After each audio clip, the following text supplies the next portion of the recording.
So listen, we really need to decide on a pronunciation for this fucking director because and there's nothing. I went through like 5 different pronunciation things and they were all different. Every one was Well, different.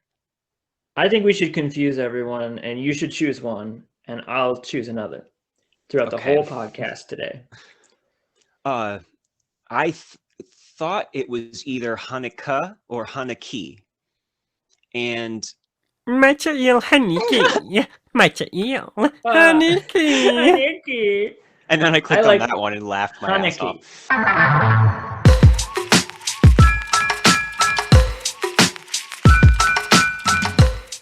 Hello, and welcome to Unwatchables, the podcast where we sit through the most disturbing films that cinema has to offer so that you don't have to. I'm Marc Dottavio. I'm Seth Troyer. And today's episode is about a renowned but controversial filmmaker who specializes in the unwatchable. That would be the Austrian director and 2-time Palme d'Or winner, Michael Haneke. We'll be discussing 2 of his most punishing and notorious films, 1997's Funny Games and 2012's Amour. Are there no interviews out there that he gave where he says something like, "Hi, it's me, Michael"? Yeah, Yeah, but but he's Haneke. speaking all in Japanese or whatever it is. exactly. So that's what I'm going to settle with. And I do want to start out just by talking about him a little bit because I've seen, I think, all of his movies except like 2, including his very last one that nobody liked, called Happy End. Yeah. And where are you coming from with Hanukkah, Seth? I've seen quite a few. I was really obsessed with The White Ribbon for a while. Code Unknown is one that I like turn over in my hands every once in a while and wonder what the fuck it is. Oh, I love Code Unknown. Yeah, same with Funny Games, which is just, one that you stumble upon when you're looking through lists as like a young film person looking for just like, what is the most fucked up movie out there? Like it's always on those lists, and that's definitely where I found that one. And what's the other one? The something about the wolf. There's Year a of the bunch. There's Wolf? Time of the Wolf. Time of the Wolf, which I really like that one, which is like about the end of the world. That one was actually like a big inspiration for the film we did together, Marc.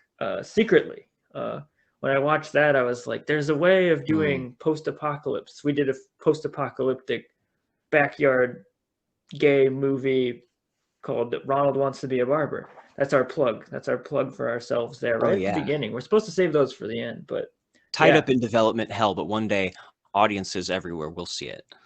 It's on YouTube. So yeah, I need to see Time of the Wolf again because I remember being a little underwhelmed by that. But he has so many notable movies. Like there's The Piano Teacher, Cachet, I think is a big one for people. Hitchcocky kind of movie. And I always kind of think about Lars von Trier when I think about Michael Haneke for some reason, because they both kind of are provocateurs, you could say, and make some difficult movies, although the way that they do it, I think, is pretty different.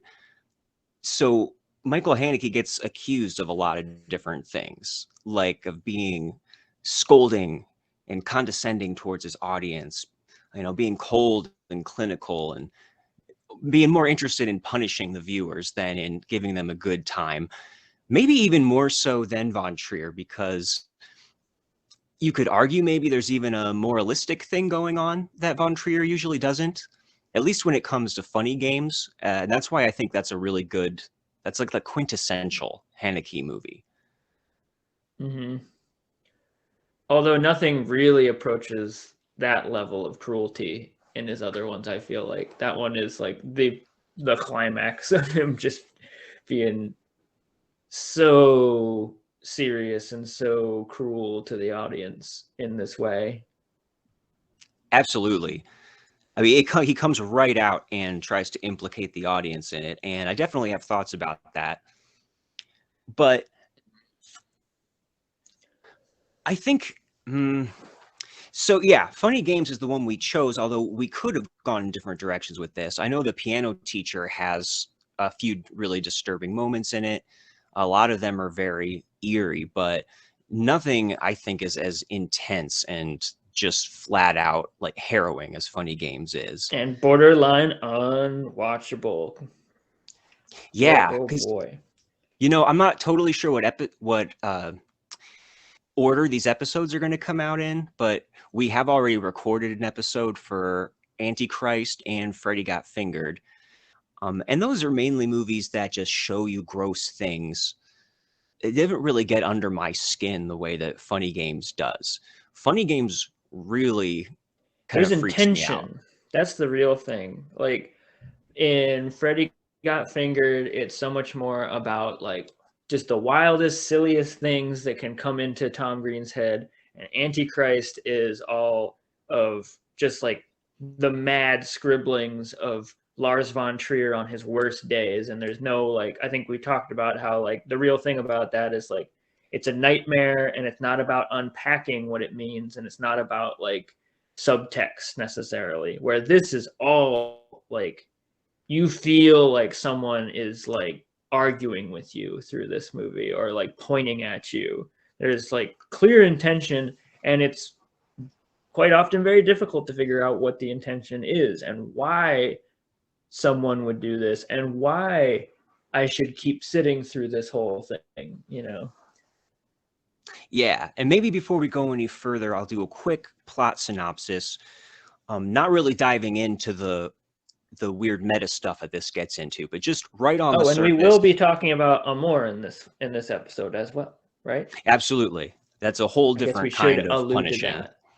See, we've never done. Yeah, this is our first recorded episode where we do two of them. We're gonna see how this goes. Double header, yeah. So it's been a real happy evening and day watching these two movies back to back. I might need a little break after this. Good old DP. Yeah. So anyways, the plot here is pretty simple. We have a family, a mom, a dad, and a little kid who are, kind of upper class, going to their vacation home. And essentially, this turns into a home invasion thriller. There's lots of movies like this. You could look at like The Strangers, maybe. Anything where there's a group of people breaking in and holding a family hostage. And in this case, it's two young men whose real names we never find out. I mean, they call themselves by a bunch of different names. So maybe one of them is real. But I don't think when they call each other like Tom and Jerry and Beavis and Butthead, that those are clearly put-ons. And they just show up and one thing leads to another and they take the family hostage and they seem to have no particular end game except to terrorize and eventually kill them. Well, it gets a lot more complicated than that. But I think what's interesting about this movie is that it works on two levels. So we have these ways that the fourth wall is broken and the killers actually start to talk to the audience and kind of control the narrative. But all the while, there is a real thriller going on under there that I think is insanely effective. Would you agree? Yes. And in a very like it keeps on oscillating between like a very capital M movie like thriller feel. Like I can't really think of like what kind of directors, but a very like home invasion genre movie. But then it ventures into like fourth wall breaking aside, like the reality of it just seems so painful and so like the movie gloss like gets pulled away from you quite often. Like there's a scene in here that is just a stationary shot of one of the most horrifying scenes in the movie, and you just sit there with it like for 10 whole minutes, and we'll touch on it later, I think. But there's no cutting, and you just have the feeling like you are like watching something very real happening. And that's what's so painful about this. I think after a while, you don't really know what this director is capable of, and you don't know what this narrative is going to throw at you, because it proves again and again that there are no rules here to this game. Yeah, and Haneke is a very exacting, controlled, precise, like formalist. He's a really technically skilled filmmaker, and he has complete control at all times over the tone, the length of shots. Like you said, there are some shots here that go on forever. And in general, he kind of goes into the whole kind of slow cinema movement, or some people might kind of lump him in there, that there can be lots of long silences, lots of super long unbroken takes. Although I think they're kind of labeled out deliberately here. There's not that many of them, but it's very effective when it does happen. Yeah, I mean, he reminds me of like Kubrick and Tarkovsky in the way that his shots, and I don't know enough like cinematic vocabulary necessarily to like break it down like as to like what's going on or why, but like every single shot that comes up, it just feels like like in your Kubrick movie, someone is showing you something, like you get this feeling that your eyes are being like pulled, like someone wants to show you something, like look here. And it's like a very like forceful sort of gesture every time it cuts. It feels like I'm just like thrown in. There's something about these very like they especially the fact that we stay with a lot of the shots for a long time. They seem like haphazard at first, and then you see how they are like very expertly composed and very intentional. Again, intention with this guy. It seems like no shot is thrown by the wayside.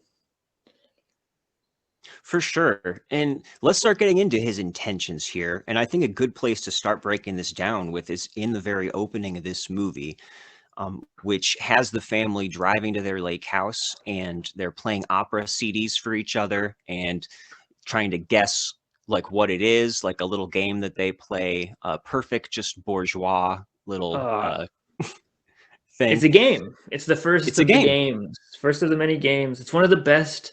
If anything, this has one of the best beginnings to any movie that I can think of. Like it's like just such a visceral, like wild beginning.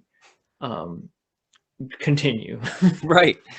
Yeah, and what I think what Seth's referring to is that all of a sudden then the credits start and this just wailing hardcore song comes on. And yeah, they put in one of the CDs, and it's like that he guesses it right. It's Handel, and it's just like this nice little classical piece, and it's a shot of them driving, and it feels like just a family movie. And then all of a sudden Funny Games comes on the fucking screen, and it's John Zorn, and Yamataka Ai is from Boredoms is screaming and shit, and it just sounds like grindcore jazz. It's so intense, but they still have like the same look on their face. Exactly. And that's the point, is that move with the opening credits and the music is specifically for the audience only. These characters are not in on this part. And I feel like that kind of is teaching you how to watch this movie and how to process it, in that there's almost like two movies going on at once here. There's the real movie that has characters in it who are reacting to everything exactly as human beings would when they go through what they go through in this movie. And then there's another movie that is directly for us, the audience, that the characters aren't in on. And yes, this that touch has something at the to beginning, do with us being in on the idea that it is a movie, and it is like a generic setup, and these are like sort of an archetypal, like nice family meets two strangers who break in, but it zooms out from there. And that's just a clue at that point still, because I think after that point, it's quite a while until the fourth wall gets explicitly broken.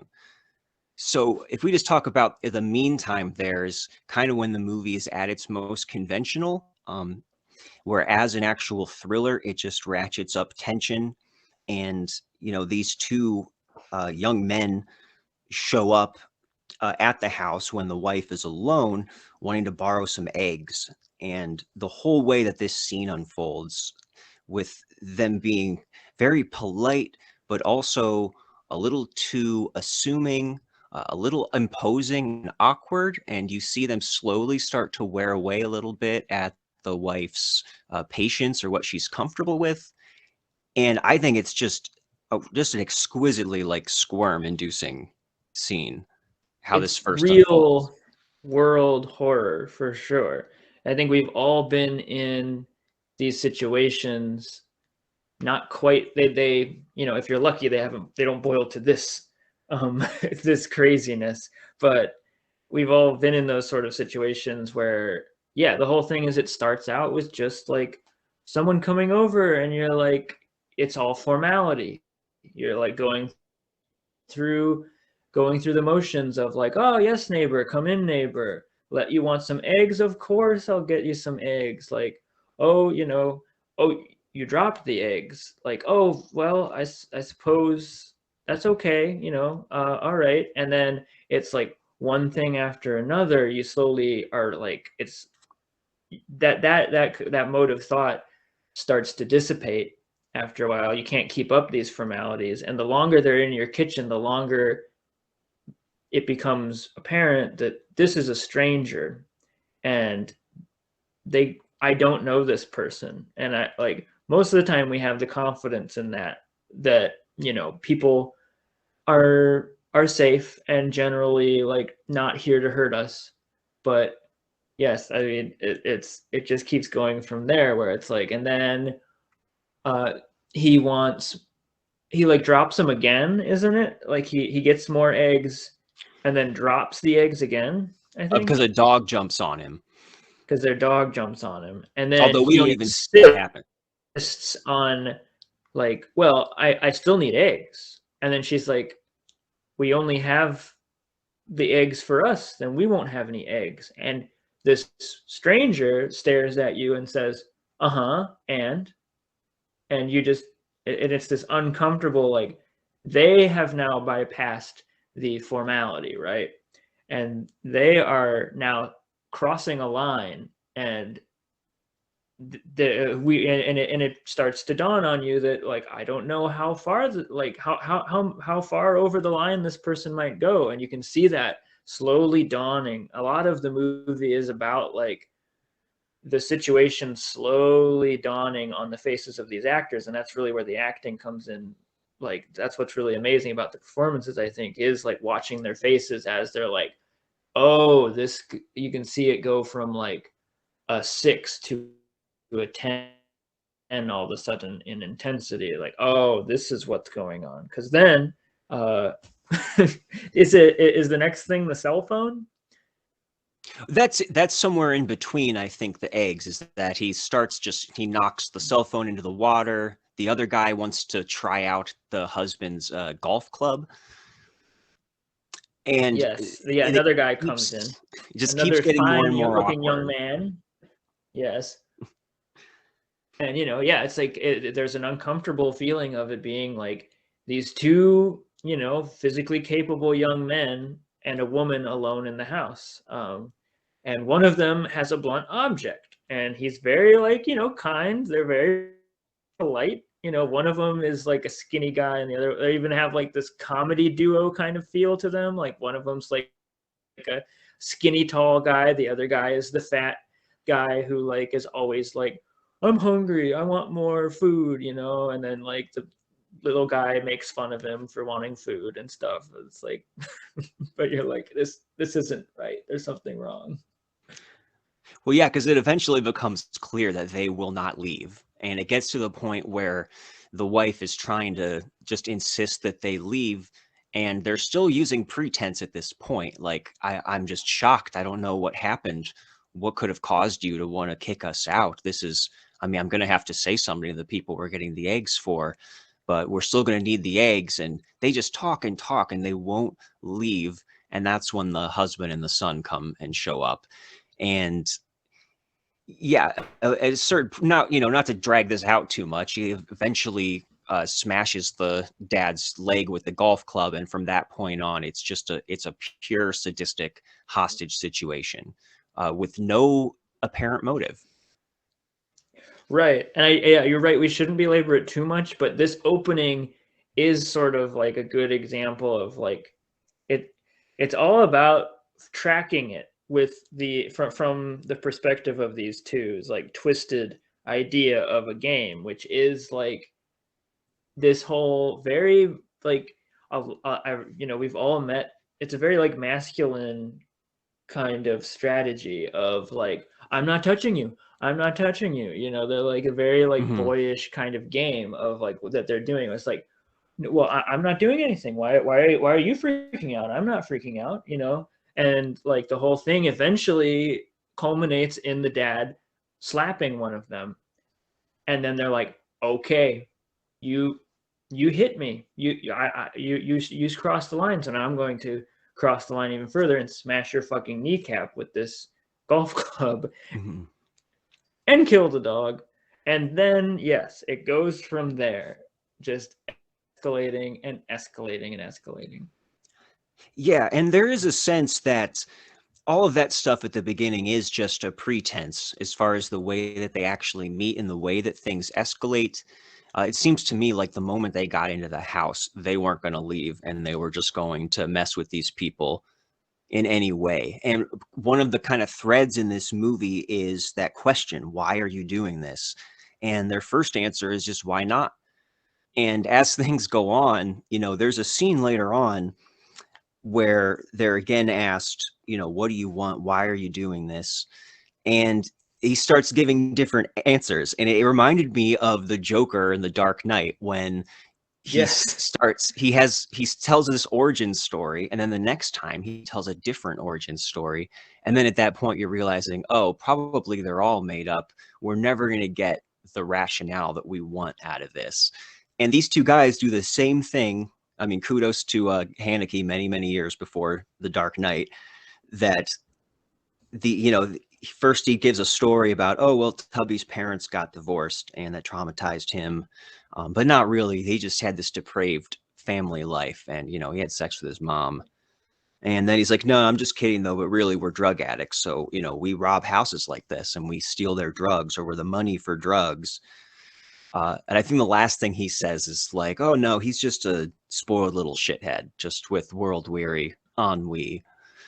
Right. Which I love all of that. It's so, it really hits the audience. That's like some of the first pangs of like fourth wall breaking almost, where like you feel as an audience member, you're trying to like, okay, I maybe have seen this movie before, or I've seen something like this, or like, what's he going for? Like, is it like this whole like, oh, okay, they're poor kids and they're getting revenge on rich fuckers who have these vacation homes, and they spout that, and then they contradict that. So they're like, okay, it's not that, and it's like, okay, but no, and then they're clearly like, are they doing the thing where it's just like, oh, okay, they're rich kids and they're spoiled, so they're bored, so they do evil things, but like that gets checked off too. So you're just rapidly like, who are they? They almost become this like force of nature or something. You almost like start to wonder if they're like supernatural, or like what are these creatures? And in a movie like this, on one level, they're doing that to fuck with his family and to be sadistic and to not give them any explanation. But on that second level with the audience, especially with the way this film is set up, they are directly challenging our own need for some kind of a motive. And before I get too deep into the rest of the meta stuff, the very first time that we really break the fourth wall, I believe, is when he's one of the killers is making the wife look for her dead dog. We don't even know that's what she's looking for at first. And as she's looking for it, all of a sudden, the guy turns towards the camera. Oh, that's right. It's so early. Yeah. He winks right at us.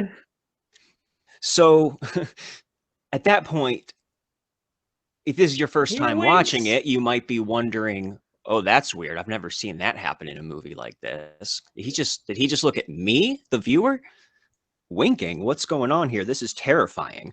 Up to this point, it's terrifying and just full of tension. And there's a little boy here that's in peril and watching his parents in peril, and there's nothing funny about that. He doesn't pull any punches at any point in this movie, and yet we're getting winked at. And then when they actually turn to the camera and start talking to us, that is when this turns into something totally different.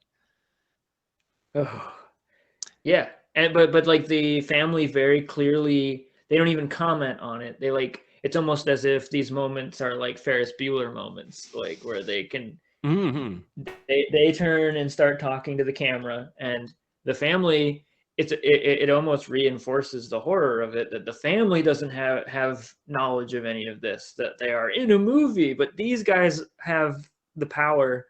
Like, it adds to their power, right? That they know that they're in a movie, or they're in control of whatever this bizarre universe is. Right. The killers in this are like our mediators between the two different movies going on for the viewer Yes. and for the characters. And it's very disconcerting, especially because the stuff that they say to us is basically, so what, you think they stand a chance? I mean, you're on their side, right? I think at one point they're like, don't forget the entertainment value. We don't want to be deprived of our pleasure here if we don't see you being tortured, or if you're gagged and nobody can hear you. They say eventually, like, oh, well, we won't shoot you yet. Like, their whole thing is, we think, damn, or something, you'll be dead. Yeah, they make a said, bet, like, basically. and they like the family often at various points is like begging them, just shoot us, like, end this, like, we don't want to do this anymore. And they're like, well, there's not enough. There's not that wouldn't make a full movie, would it? We need more time. Then you look at the runtime and it's like, yes, only 45 minutes. Like, that's not long enough for a movie or whatever. Like, and it's just like, oh God. Yeah. And so that's the thing with this movie. So my little story is that I first encountered this, gosh, I mean, almost 15 years ago at this point, via the American remake, or I should say the English language remake with mostly American actors, which we should mention a little bit, because this is a really strange case where Yet Michael another Haneke, weird part. Haneke remade this movie himself as his next big project after Cachet, I think. And it's almost a shot-for-shot remake from what I remember. It's the same script. It literally seems meant just to exist so that an English-speaking audience that doesn't want to see subtitles is going to be more susceptible to it and to check it out.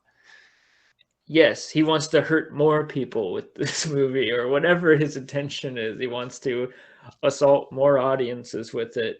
And the American version is even more like cinematic looking. It's, to me, more like conventionally appealing. Like, Michael Pitt is one of the boys, like one of the like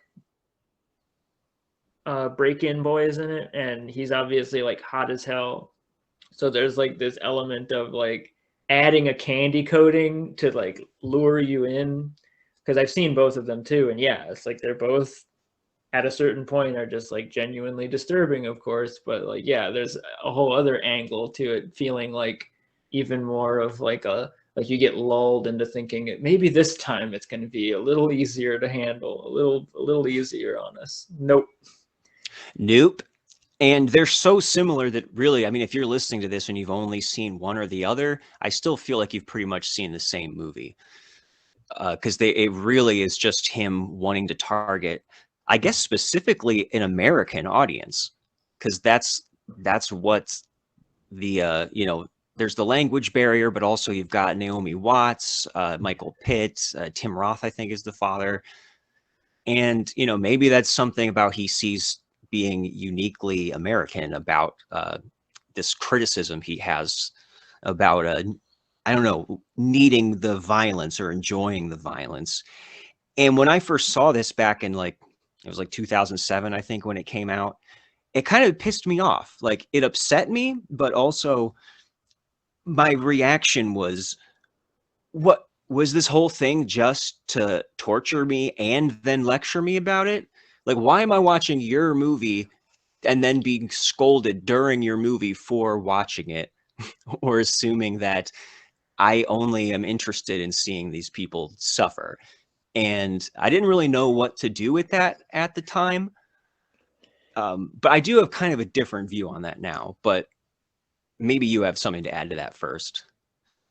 I mean, honestly, I always walk away a little perplexed Mhm. from this movie as far as intention goes. Like, I guess I ask you, yeah, it seems like it's kind of, it seems too simplistic, but maybe that is perfect for it. It's kind of, it's harsh and punky. And is its intention to be something like that? Like, just like remind you that you're never safe, remind us that the world is cruel, remind you that we are base creatures quite often with like evil desires and a want to see violence? Because I guess there, like, I mean, it doesn't package the violence though in an appealing way at all, which confuses me. Like, you think if that is the intention, he would make some sort of like rip off of a slasher movie and like make it so over the top, and like that would be his way of like luring us in and being like having fun watching this guy with a machete cutting people's heads off in these horrible ways, which we do like watch and we do laugh. You know, the majority of us watch those horror movies and laugh and enjoy ourselves and even get like a little rush, a catharsis from like seeing violence. But like here, I mean, it's never packaged in a way that is satisfying. Like, you're always pretty much despising these people. Like, you laugh out of maybe exasperation and disbelief, but that's about it. Like, you are watching like a very typical family that it's hard not to like. What's horrifying is it's hard not to put your own family in their shoes, or like think about what would happen if your own mom was there and these criminals are making her strip while you're like a young boy blindfolded, and you're hearing this like as these two boys like make her strip and threaten her with a gun and things like that. And you're constantly like, there's nothing. Yeah, again, I don't really know. And I know the fourth wall breaking also adds to this intention that it is a cinematic like lecture of some kind. But I'm curious about your thoughts, to be honest. Well, it occurred to me that you could edit probably less than 5 minutes out of this movie, and it would just be the story of this horrific home invasion. Again, we're going to spoil everything on every movie we talk about in this podcast, so everybody does end up dead except the killers, and we'll go step by step a little through that because there's some particularly disturbing things in there. But if this was just a movie that just did that, the bad guys killed them, they moved on to the next house, and it ended, that would be quite a different experience. And I think what I got out of all of that other stuff this time is that it actually did make me just stop and think about what we expect from movies like this. Like you mentioned the catharsis, and I think that, you know, there are tons of home invasion movies, or say a revenge movie, like a rape revenge movie, where the first part is about putting these people through the gauntlet and, you know, watching the innocents suffer. But you get a thrill of the catharsis, the retribution, the escape afterwards. And to achieve that, it kind of requires the part where the people are suffering. So, and, you know, there is a certain enjoyment you might get just out of the tension of it. And I'm not ashamed of any of that stuff. You know, I watch horror movies, and I think that's just inherent to storytelling, that we allow for things like that. So I don't really see this as implicating me or teaching me a lesson, even if that's what it's trying to do. But I did appreciate that it did make me think about these things in a way that makes this a much, much richer and even more unnerving experience than it would be otherwise.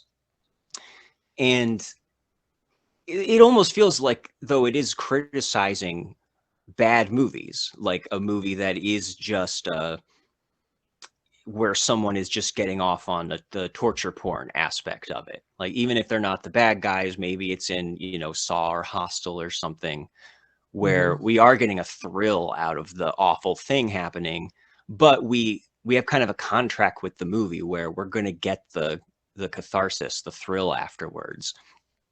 This movie definitely denies us that big time. And do you think it's like trying to condition us for the next time we go and watch Saw or something like that, where we like turn our brains off, and maybe it's trying to condition us to think differently next time we go back and watch like Friday the 13th or something? Maybe. I don't know. I probably am not going to suddenly see movies in a new way after this. But I don't know, within the reality just of this movie, I guess it's all just so effective. And the way that they still will have people break the fourth wall and kind of expose this as a movie, somehow the movie manages to do that without distancing us from the horrors that are happening or diluting the tension, which is just such a feat. I can't help but like, this movie made me feel shit. And all the way to the very end, I was just nerve-wracked by it, even with all of that stuff. So listening to this conversation and like reading about it like is one thing, and I would immediately I don't really understand how he pulls it off. That's a good point. I don't know how he pulls it off and how it doesn't just become a cartoon of like borderline like Tarantino like cartoon of like self-awareness and self layers of self-awareness and all that kind of stuff going on. Because it like 1 second he's looking at the camera, wink wink, laugh laugh, and then the next second it's the sun has been shot, and you absolutely feel the weight of that, and you feel nothing but the reality of that. And there's no like, oh yeah, but it's just a silly movie, like the guy just winked at me, he's just like a fourth wall breaking creature. Like, no, I'm immediately pulled back into the reality of the scenario and I feel shit. And you're right. I want to talk about that because at a certain point in this movie, like the unimaginable happens and they shoot and kill the little kid and then just leave the parents there. And there's like 40 minutes left of the movie at this point. And the traditional way that we experience like stakes in movies, especially in thrillers, are just kind of out the window at this point. Because on one level, it's like, who cares what happens at this point? This is the most horrible thing has happened. The parents themselves, I'm sure, don't even care in the moment. But like, of what's going to happen. And the killers are gone for like, I don't know, 20, 25 minutes. And that stretch of the movie is just excruciating. Like, the opposite of other thrillers occurs, because it is like usually the action is amped up in the third act and like the cutting is all over the place. We're immediately greeted with a 10-minute long shot of two parents and the body of their dead son, and we're just watching them in shock, like crawling across the floor at minute 4 and eventually reaching each other at like minute 6. Eventually finally breaking down like at minute 7, and it's just like this whole, we're watching the entire like arc of this initial reaction to their son dying. And this is like definitely the moment where you're just like, and you're definitely in this modern age, like scrolling up and seeing how long the movie has left, and you're like, I don't know what to do about this. I don't know what they're gonna do to me now. Right, because in a regular movie, the only thing that you could think could happen at that point is, well, maybe they're gearing us up for the big revenge part, and they're going to give us some kind of satisfying where the killers are captured or the parents confront them again, and now, the crime has happened, and maybe it's going to try and give us some kind of cheap thrill out of the revenge. Maybe doesn't play that way. And it's not what happens, because after another like 20 minutes go by, the mom gets recaptured by the killers, and then they're just, hey, we're back in the movie now after this long absence. And there they are, just back in the living room again, tied up and terrified. And it gets right back to it. Yep. Till it ends, basically. Yes. Nothing... And actually, Yeah. this is where the most galvanizing thing happens. Like, I think the I was biggest wondering if we were rupture in going to this talk about movie. this. Yeah, exactly. Is we do get a moment where the mom grabs a shotgun and she blows Tubby away. And And if get anything, that, that's our catharsis. Yes. yes. Kill them, please. Kill them. And then the other guy starts going, no, where's the damn remote? And grabs the TV remote and rewinds the movie that we just saw and stops her from taking the gun. Yep. Changes the whole timeline. And I think that's at the point where he says something like, well, you want a real ending, right? With plausible plot developments, talking back to the audience again. And then he uses that opportunity to just go ahead and kill the two of them. Which is a funny before joke in moving on. itself, because it's like, oh, yeah, plausible. We just watched someone use a magical remote to rewind time so that they can bring their friend back from the dead and change the stakes, and essentially cheat all drama and interrupt all dramatic arc, So it's like, no, you're not even, you're fucking with the entire intention. You're fucking with the movie, like. Yeah, and that's pretty much the end point of the movie. They move on to where it seems like they're about to start doing it at another house. We don't get our catharsis or anything. Classic end of a horror movie kind of thing. Like, oh, here they're going to another house. Like, it's gonna happen to another person. Do you have eggs? Yeah, exactly. Do not tell these people you have eggs, for God's sake. Yeah, and if anything, it's like rubbing your face in it at that point. Anytime at this point in the movie, like anytime it's like, what? It's just a regular horror movie, It's just like throwing a trope at you. You're just like, no, you're not. What is this? And all the way to the very end, it throws one more thing at you, which is earlier on in the movie, we see somebody like accidentally drop a knife onto this boat. And if you remember that and then finally see them getting onto the boat, it does give you another shot of the knife. This is like the second to last scene. And the wife does find the knife and start to, saw away at it. And this is a classic, Chekhov's knife, right? That we see early on that's kind of setting us up. And of course, one of the killers just sees her with it, takes it, tosses it away, and nothing comes of it whatsoever. Yeah, she gets thrown over. She dies. Yeah. But I think that does say something about how this movie does make me think about stuff like that. Like, if that opening credits thing is the movie that's just for us, the characters don't get to be in on, and all this other stuff is too, then, normal stuff in movies, like the shot that nobody actually witnesses happen except the audience, the knife falling into the boat, that's something just for us to, turn the screws. And I don't know, it kind of lays bare all these different dramatic things, and you could argue to what end it does that, but I don't know. This is uncompromising. Whatever the goal of this movie is, and maybe it is just to scold us for wanting violence that maybe we don't even actually want. But now that you mention Chekhov's knife more, that is more essential than I remember, I feel like. And Mhm.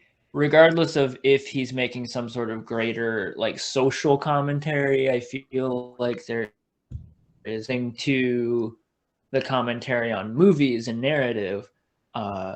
There is, especially right now, it feels like there is such a dialogue on the internet, like since the advent of things like fan fiction and whatnot, of like how to trope this, and like genre, like the talk of genre seems just like paramount anymore when we're talking about novels and stories, which I see Haneke, or Hanke, however you want to say it, is frustrated here, clearly, with our ideas about stories, that stories are just these little things where you plug in A plus B and it equals C, and the audience gets to sit there and be like, oh, well, saw the knife in the first act, so that means it matters. It's going to like come of something in the third act, which Or, oh, there's a is, little kid. They don't ever kill the little kid, so don't they even don't, worry yeah, they would about never that. do that, and they do,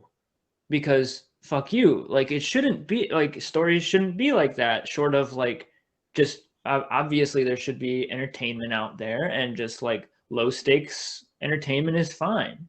But if we're actually like looking for something of substance, like we should be trying to like escape a lot of that, and it shouldn't be just this silly game where the audience gets to be gratified by them like being like, aha, I saw it coming all along. And like, also, that's a critique of most audience members of movies. They apparently are, feel belittled when they're talked down to, and like, oh, it's like, oh, I just thought it was boring because I saw it coming the whole time. But like the flip side is like, quite often they'll flip around and be like, the movie was just random, and like, I don't know, I just felt like it was just, had no plot, and it was just crazy or something, which, yeah, I find so aggravating. And I think I applaud this director for, I mean, not necessarily for this movie because it's so punishing, but for that thought. Yeah, I think that it kind of becomes about how we watch movies first on the level of just, yelling at the screen and at the characters, or like, oh, that's a stupid decision, or, oh man, I can't believe that they did that, or no, don't go around the corner, don't do it. And then the other thing is, afterwards saying like, I can't believe they killed the kid. And we don't mean they, the characters, we mean like the movie did that. Yeah. And yeah, and Funny Games in a way is about our two like headed hydra of a relationship with these movies. And so even if it does maybe get a little condescending, or like, hey, you don't need to tell me this stuff, it still does make me think about all of that, and it gets under my skin. And I don't know, watching it again this time, I don't want to watch it again for a very, very long time, but I'm kind of convinced that this is like a masterpiece, and much more so than, I don't know, Antichrist, which just kind of seemed like a big joke, or a prank. Not that it wasn't sincere, but that there was just nothing under the hood like it was acting about. And this is something I'm never gonna forget, like deep in my bones. He's talked about having originally wanted to make this film with an American cast and crew in English, and there just being budgetary constraints that prevented that. And I do think it's interesting that he went on to do it anyway. And to clarify some things we brought up earlier, this is a shot-for-shot remake. There are some things that happen in slightly out of sequence when you compare it to the original, but he basically made the exact same film. They even reconstructed the original set with the exact proportions. So given that there's virtually no difference structurally between the two films, like, I don't know, I think that there's something, like, he clearly wanted this to reach an American audience, he's discussed commenting on what he sees as like an American phenomenon. Do you feel like one version of the other is more effective, or do you feel like it matters that he's talking to an American audience, given that the movie literally does that? I think that they're so similar, you're going to get the same thing out of either one. But if I had to pick, I would go with the original. Maybe it's just that, the magic, the aura of it being the original, and kind of what Seth said, that there is a little bit more of a grittiness to it that makes it maybe more disturbing. But yeah, I'm not sure I could really, they're both really good and the actors are great in both of them. But I get the feeling that it's a prank that he would want to pull on any film market. Like if he had the money, I feel like he would make like an Australian market version, Asian one, whatever. Like I get the feeling like they did with The Office. Because this is just a message everyone needs, apparently. Like there's a different star search for every country. Yes. But yeah, but that does make me think that he does have a view of Americans in particular as being obsessed with violence, or something that they need to see in particular. And if they don't want to, if they're going to be turned off by subtitles or not going to watch an art house movie, maybe he can trick them this way. Yeah, it seems pretty obvious that, it's like America is the one that is obsessed in particular. We're obsessed with the slasher movie and the saws and all that. So, yeah, makes sense he would attack us. Yeah. So anyways, we like to ask if we would unwatch a movie if we could after we're done. And I will say no for this because I think it's a great movie. But I won't be rewatching it anytime soon. I agree. I have a hard time, actually. Part of me feels very much that this is a worthwhile exercise for me to go through. Some of it, though, I just feel bitter about. And I feel the cruelty reaches a certain level where I am like, I could have just been told this. I could have just maybe read a pamphlet or something. But would you feel it, Seth? Would you feel it? And I mean, really, like quite often I'm not feeling his message at those points. If anything, I'm more or less being reminded of just like how horrible it would be if while on vacation, me and my family were assaulted and killed one by one. I'm like reminded of it in a very realistic way. Which I guess, has its value of like exposure therapy or something, but like, no, I do value it. There's something about it that I find very mysterious that I can't deny, that makes me watch it over the years multiple times. But yeah, I don't know. I'm a little bitter. I think this movie invites you to have that reaction too. So, and I did when I first saw it, however many years ago. So I get it. And I would say that there are things that are my critiques are kind of answered in our next movie. Good segue. Yes, look at that. All right. So yeah, we also wanted to make sure we talked about Amour of all his other movies, because it is a tough watch, but in a very different way. And a lot about it, I think, is very different from his normal movies. Just for a little background, this was his second Palme whatever winning film in a row. I'll just call it the Golden Palme. The Palme d'Or, the Golden Palme, the top prize. He won it for The White Ribbon, and then his very next movie he showed up with was Amour, and that also won it, which I don't think many filmmakers, if any, maybe we'll need to fact check this, have had such a run like that as far as with the Cannes Film Festival. It got Best Picture too, Academy Award. Or is it nomination for Best Picture?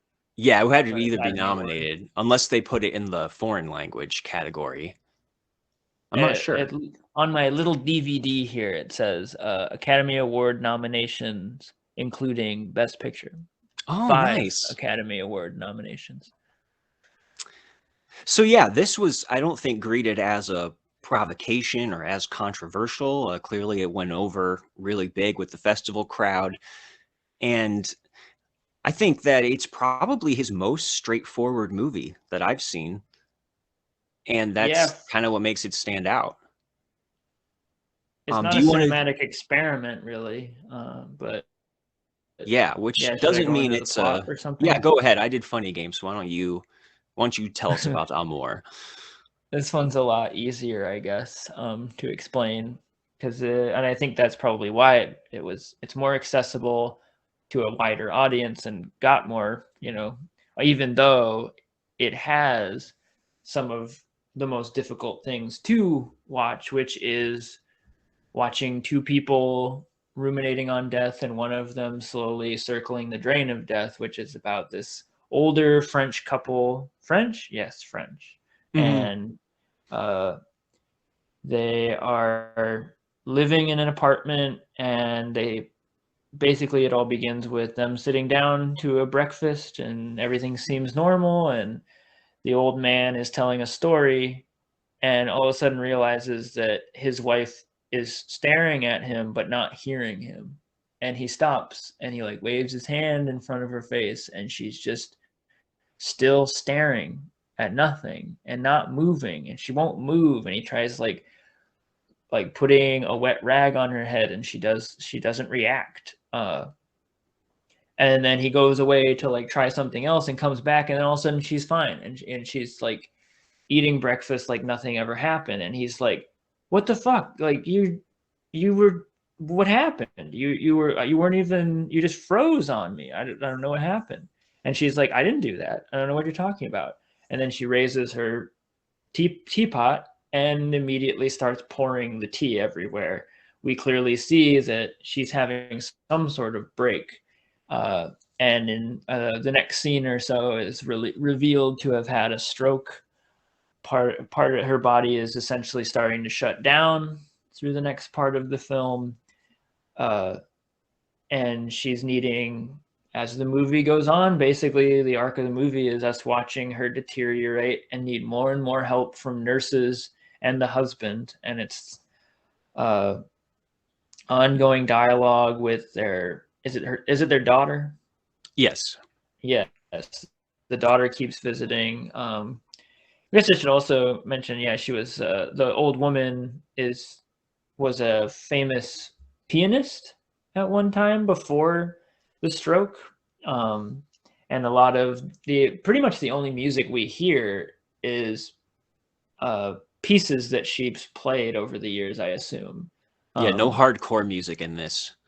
No hardcore music, which is also, yeah, that is interesting because both of these movies have a lot, and there's certain things that are in common, and there is like a lot of music intentionality. Like Funny Games almost has no music in it, and same with this. It seems like anytime there is music, it's purely these like piano pieces to either like show that she, like her in a flashback, or have us remember her when she could do things. But slowly, yeah, we're reaching, it gets more and more intense because we're watching in true Haneke fashion these long takes of the husband like feeding her, and it's excruciating, like to watch her have to like be fed and like be helpless and have to be helped to the bathroom, and we watch like all these processes going on, and ultimately leading to like an ongoing conversation. As this is probably the most interesting part, is that the dialogue back and forth is essentially, whether it's in subtext or in actual like, or the characters are being upfront, it's about her talking about whether or not she wants to live or not, basically. And very early on in the film, she's basically telling him like, I don't want to go to a doctor, I don't like doctors, I don't want to go to a nursing home. Essentially, like throughout the conversation, saying she doesn't want to live like this. She doesn't want help. She doesn't want to be this way, even though, like, obviously the husband's response is like the normal response of like, no, you need to hang in there and fight. And same with the daughter who comes in. She is constantly like, well, we can do this. We're going to do that. We're going to get a nurse in here. We're going to get this. And it just progresses and progresses. And a lot of it is about you as a viewer reading between the lines, sort of, as to like where this is really going. Which, Yeah, because yeah, I mean, they Get into that handle later. this stuff they handle that aspect in a very offhand way, where it doesn't feel like this is a movie about, euthanasia. It's more like she comes back from the hospital having this surgery after her stroke, and the whole right side of her body is paralyzed, and she just wants her husband to promise that she will never have to go back to the hospital again, which he doesn't exactly agree to. I think it cuts away before he explicitly says anything. Mhm. And then there is a later point where she says that she just doesn't want to go on, and not just for burdening him, just her as herself doesn't want to go on. But then that kind of falls by the wayside for a while, and she eventually has a second stroke and becomes pretty much non-communicative. And those are some really tough parts of the movie to watch too, and really great work, I think, from the actor who is in that role. Astounding. Actually, these two main actors, and I'm not going to even try to butcher their French names, but they were rather famous actors from like the French New Wave, and these were young, attractive, just beautiful people back in the day. And so they kind of bring that baggage with them, the actors themselves. That's interesting. Yeah, and they are like, very old in this movie. Actually, the actor playing the wife has passed since, I think, a few years after the movie came out. Which And so has the actress who played the woman in Funny Games.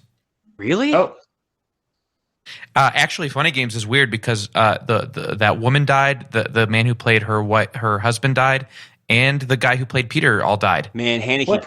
pushed things too far that time. oh, it's cursed. It's all cursed. Okay, well, it's probably not a curse, at least with this movie, because she was in her 90s. But As long as it's not a curse on the podcast for talking about it. oh We'll see. Lord.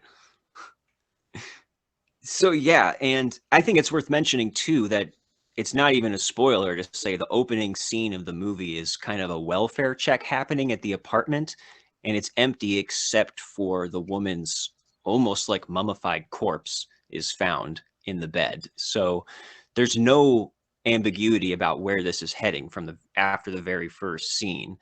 Yeah, she's going to die in the apartment. Yeah. But of course, it's about exactly, how she gets there and how her husband deals with getting her there. And this is super relatable, right? I mean, I know personally just seeing my own grandparents go through this pretty much exact same thing, where one of them deteriorates first and the other one is trying to take care of them, but they're too old and frail to be able to take on the task completely. The other one doesn't want to go to a nursing home or to a hospital, or maybe they don't even want to go on living at all. I mean, I've seen this happen over and over in real life with, people that I know and, family members, stuff like that. So this is a lot more universal than Funny Games as far as the horrors we see here. I mean, isn't it kind of like always in the back of your mind that like, wow, man, like best case scenario in my own life, I'm with a loved one. And if it lasts long enough, this is how it's going to end, whether it's me or them. Yes. And that is sort of the thing about this. Is it easier or is it harder to have your significant other with you? And I think in some ways it's easier, in some ways there isn't a clear answer. Because death is obviously this deep end where we don't have answers, and yeah, it's painful for the husband, and it's painful for her to feel like a burden. But at the same time, I adore this movie because it has this, it's aptly named Amour. Like, you can't help but be moved and feel like there's a real connection. Like, there is like decades of history between these two, and their story of romance has led here, and it is still ongoing. Like, this is the new, you see them entering this new phase of like, now it is no longer about being husband and wife. It is about like, and like having romantic dates and having a fun time. Now it is about me helping you in the most intimate of ways, feeding you and helping you go to the bathroom and things. And it keeps on switching between extremely touching and like heartwarming to absolutely just like off-putting and like almost at a like funny games level of like, I don't know if I can handle like watching this sort of pain on screen. Exactly, because you can tell it's Michael Haneke in how it's so unsentimental about all that stuff. But it's still it's sincere and just completely heartbreaking, which kind of hits you on a different level than something like Funny Games does. I would say this is more just sad than it feels more disturbing. pro-human or something. Yes. And I think that's why I respond to it, and why it again answers some of my like initial nervousness about Haneke. Like, this at least like reiterates that maybe in his older age he does have a heart, and he does value human relationships and things like that in a very like concrete overarching way, which of course he did. I assume he did with Funny Games. But this movie, it drags you through the ringer emotionally, but I would say in contrast to Funny Games, there's at least something that I gain a whole lot more, I feel like, from my exposure to these difficult scenes, because I'm seeing something that I will most likely go through. You know, if all goes well in my life, I will reach an old age, and I will, you know, I might go through this whole process. And it's, as much as it's scary and upsetting to see this, it is always helpful to either just be reminded of it, or to possibly glean some sort of epiphany or thought about how that'll feel and how I can prepare for that. Yeah, because there's beauty in this, and all of the ugliness that we have to go through only makes that shine through even brighter. That there's like a tenderness here with him taking care of her. As difficult as it is to watch, him trying to like feed her and she won't have it. Or, her getting fitted for a diaper for the first time, or him helping her in the bathroom, or her soiling the bed, having to like help bathe her. It's all, it's really painful to watch, but we're also seeing him being, committed to this and how he's going to continue showing his love for her. It never reaches like a Lars von Trier level as far as that stuff is concerned for me. That sort of like like layering the pain to like an absurd level, or like a cartoonish level. This all seems very grounded and like intentional, and like it seems, yeah, which I sometimes resent Lars von Trier for some of those choices. Yeah, and so much of what we see is just like mundane. It is just, helping her with like her physical functioning. Nothing outlandish happens in this movie. But it's almost radical. Oh yeah, we'll get to the pigeon. Okay. But Yeah, it's almost like a radical approach to just never look away and show us all of this ugly stuff, while at the same time not being sensationalistic about it. You could imagine how like a Hollywood movie, treats topics like a old person getting dementia or something. They usually pull their punches. They get really saccharine, but Michael Haneke does not. He doesn't do that. That's not how he operates. So he's No, almost there's like no big fit for music this. swells. Yeah, for sure. So I mean, I think that's where the power comes from in this movie, is that he's still bringing his same, directorial control. He's still shooting everything in a very Haneke-esque way. But what he's showing us is just so real and just unadorned, and I think that's what makes this so powerful. And I think that's also then what makes these little touches, these little kind of abstract moments stand out all the more. You brought up the pigeon, right? Did you want to talk about that? Well, yeah, that's like one of the few things in here that doesn't have to do directly with the situation at hand, like of the woman dying and the husband caring for her. There's like these two instances. Well, the first one, where the pigeon comes in through a open window and he just kind of like humorously, it's like a break, it's like a relief kind of in a way. It's kind of humorous. He's like chasing the pigeon around and trying to throw a blanket on it, and like chasing it out of the apartment. And then we go back to the drama at hand, which I don't know. I don't think there's anything like, I don't see Haneke in this situation as being like trying to be too overly symbolic with like the pigeon or something.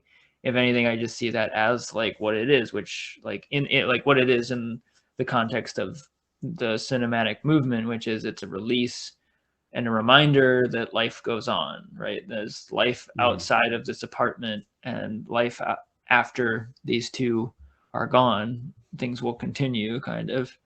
And the pigeon does return later.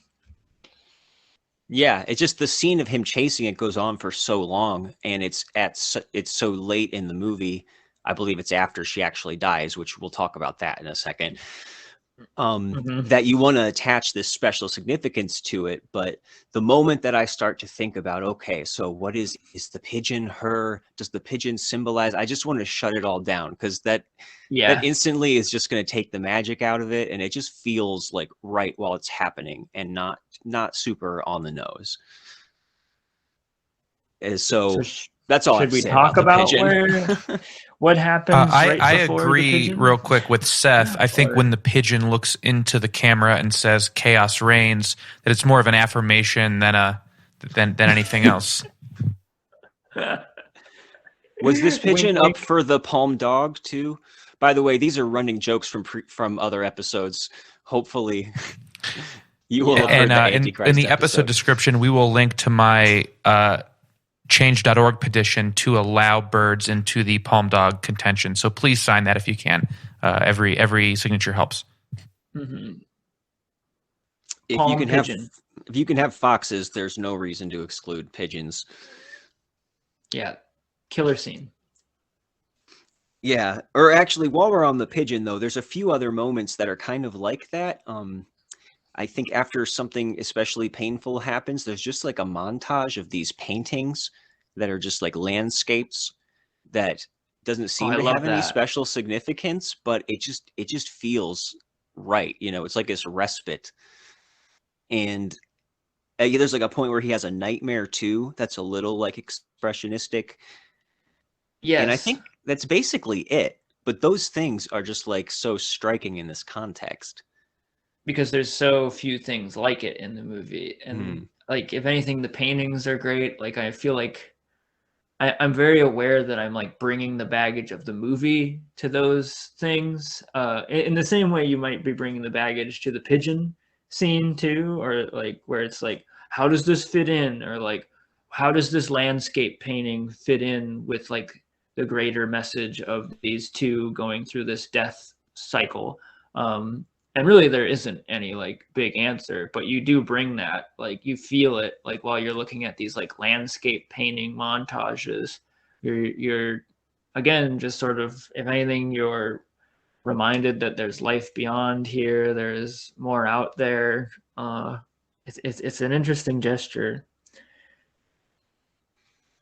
Yeah, and I think what you were going to go into is he does make a decision about how this is going to end when it becomes clear that she's just going to be here deteriorating and suffering for a while. And it does handle this scene very delicately, where he just starts telling her this story of going to some kind of camp or school when he's little, and writing his mom this letter using stars as a symbol for him wanting to come home and not having fun, that he just puts stars on it, she'll know what he means. And kind of quickly after that, like he's been prepared for it, he takes a pillow and smothers her. Yes, in the same shot. There's like no cut. And it feels as though, yeah, once again, I watched that part twice this time, and it was like, how, because you're like you're barely even like paying attention to the story, and then all of a sudden like that happens, and like you're like, what is maybe the story is somehow like reads into this, and it really, like, no, it's like a mundane story that he's telling. This is just yet another mundane moment here between these two, where time just needs to be filled with something, and that's just and it leads to this, where he ultimately takes it into his own hands and kills her, ends her suffering. You know, it did occur to me this time that maybe there's something there about the story he tells with the whole stars thing. You know, maybe that just relates to like not being able to communicate that you want out, that you know, you're done, that you're suffering in a way that she can't anymore, because she spends a good part of the movie after her second stroke just like rambling nonsense. She pretty much is gone at that point. And yeah, and again, it's one of those things I don't want to just investigate too closely, but there was a moment where I was like, oh, maybe this does actually click in a little bit. Yeah, not to harp too much on the story, but yeah, again, for me, it's effective in the way that it just reiterates that she's been gone a lot longer. She's been gone to him for a long time at this point. That like it, and that's what's hard for him through this whole thing, and that's hard for both of them. Like for her to watch and not like communicate that, like they're basically just sitting there inert, looking at their corpse that is their relationship. Basically, it's just like it's been over, and that's what's so difficult about this situation is like, okay, maybe she ate today, or like maybe she said a couple words today, but that's like all they have. That's not what they want. They want their old relationship back. They want their old life back, and if that's not here, like that's what keeps on being reiterated, that like none of this is going to ever like add up to what once was. And it's very much like, and she said at the very outset, she doesn't want to live through this. She knows that this is over. Yeah, there's no getting that stuff back, and all you got to do is see the opening scene of that movie, but also just know in real life that sometimes it's just the end. There has to be an end, and this is the end, and there's no cure coming. You know, all they can do is decide maybe exactly how they're going to end it, as far as how long they keep her alive. And to me, it doesn't feel ugly. The smothering scene, it only registered. I mean, it's obviously like horrifying in a way, but to me, I can't help but see it only as an extension of like a loving gesture in a way of following her wishes and finding closure rather than constantly drawing it out like everybody around them wants them to do. Yeah, it's a relief for everybody involved, really. But only they really understand that. The daughter doesn't quite understand that. Mm-hmm. And one of the cool things about just getting that out of the way in the opening scene is now the movie is kind of free to end wherever it wants to.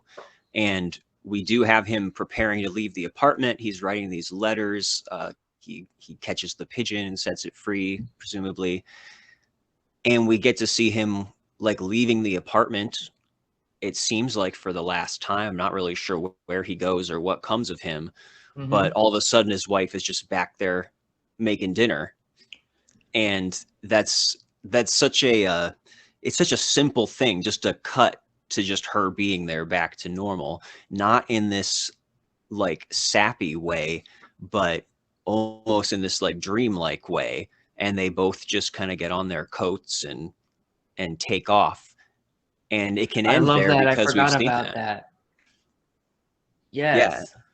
And it's so effective too, because everything else is just so, clean cut and straight ahead. And just the little flourish like that, suddenly she's just there. I mean, mm-hmm. It really packs a punch. I mean, in a very like openly, again, like not in a traditionally sentimental way, but that is like, to me, it's like they're leaving together. They're leaving this life together. Like he's still, they're still intertwined even like after death, and not saying some sort of like they went to heaven and they're still holding hands in heaven or something, but like if he goes on, he's carrying her with him, right? Just mm-hmm. like she would do the same. And that's how I see that like dreamlike scene where they, she reemerges and they leave together hand in hand. And again, it's very mundane. She just finishes something at the sink and makes sure he gets his coat on. There's no tinkling score swelling underneath. A lot of the stuff that we were describing here sounds like it could be like a movie of the week or something. But yeah, again, similar to Funny Games in that like the describing it and seeing it are like just so different. It really is something that only Haneke could pull off in this specific way.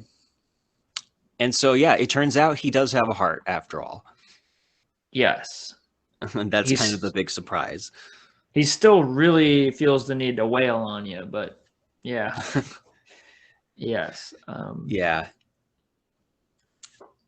And, if I did have to say like one critical thing about the movie is that it does continue with one more scene past that, which is just the daughter played by Isabelle Huppert, who's she's a phenomenal actor. This isn't a big showcase role for her or anything, but anytime she turns up in a movie, I'm like, hell yeah. No. Yeah. And but there is a little scene after that of her just in the empty apartment, maybe to establish that the husband does not come back. Like this is just an abandoned place now. But I did feel like that didn't give me the kind of ending that I wanted. Scene. I agree. Fuck that scene. I totally agree. Like it should end like with them. This movie is about them. Get out of here. Like daughter, like it's not about you. And like the gesture of her being in the very final scene after that very emotional dreamlike walkout moment between the two is, I don't know, it just seemed, I agree, it's like kind of a misstep. Not anything glaring, but it's I don't know. Yeah, it's only because it's the last thing that we see that it stands out, I think. Yeah. But yeah, overall, I mean, two terrific, painful movies. But if you are going to watch both of them, I would end with Amour, so you get just a little bit of hope to put some skip in your step on the way out the door. not that you'll be skipping. No. But you might have, you might not be like angry or scared or something, or you can go out and having adopt a mental pigeon. breakdown. Yeah. Something like Seth, that. I think that's what I think that was the movie's tagline was you might not be angry or scared.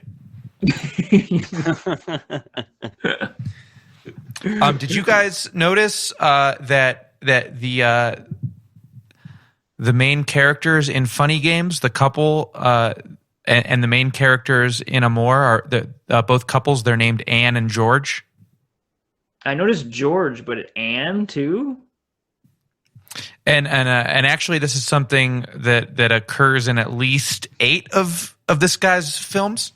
The couples are always named Anne and George. Oh, that's weird. Maybe he's just one of those guys that's bad with coming up with names. I guess. No, I like that. That's interesting.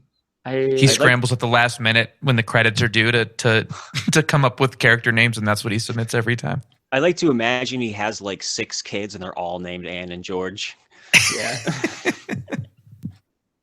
No, I mean, I was actually talking about that with another musician. I write songs and stuff, and I was talking to this other musician, and we were talking about how it's something to not be avoided. Actually, I feel like you find out later in your creative process, like you're always like told not to repeat yourself or like not retread anything, and that's just like a little like gesture using like the 2 names like over and over again.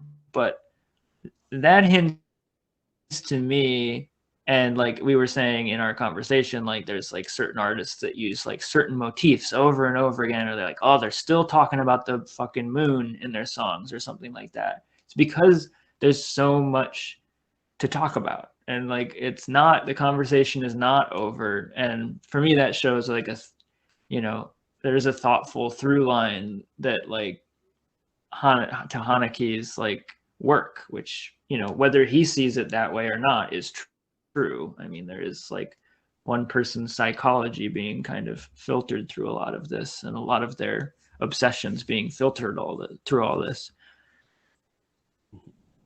That's all I'll say about that. All right. Well, I think we're done here.